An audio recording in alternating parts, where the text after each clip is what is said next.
બનાસકાંઠા જિલ્લા police LCB દ્વારા આજે બનાસકાંઠા જિલ્લામાં અત્યાર સુધીનો હિસ્ટ્રીનો સૌથી મોટો કેસ કરવામાં આવેલો છે। આજે દારૂ જે છે એ તકરીબન કુલ મુદ્દામાલ સાથે 1 કરોડ અને 15 લાખ રૂપિયાનો થાય છે। જેમાં જોવા જઈએ તો દારૂની કિંમત 95 લાખ જેટલી છે તથા ટ્રેલરની કિંમત છે એ આશરે 20 લાખ જેટલી ગણીને કુલ મુદ્દામાલ 1 કરોડ 15 લાખ રૂપિયાનો થાય છે।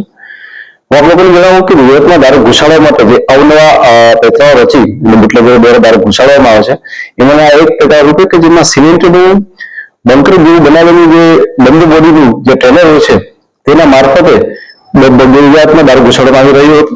હાલમાં પોલીસે એક આરોપીની અટક કરેલી છે। જે આરોપીની અટક કરેલી છે એ છે સવાઈરામ જયરામ તારારામ જાટ કે જે બાદમેનો છે તેની પોલીસ દ્વારા અટક કરેલી છે।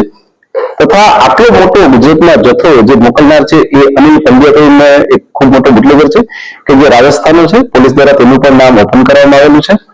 આ સિવાય પોલીસ દ્વારા આરોપીની અટક કરી અને ત્યારબાદ એને રિમાન્ડ લઈ આગળ જાય એ ગુજરાતમાં ક્યાં પહોંચાડવાના હતા એ પ્રકારની તમામ નેટવર્કને પોલીસ દ્વારા જે છે એ છૂટું પાડી દેવામાં આવશે અને તમામ આરોપીઓ પર કડકમાં કડક કાર્યવાહી પણ કરવામાં આવશે।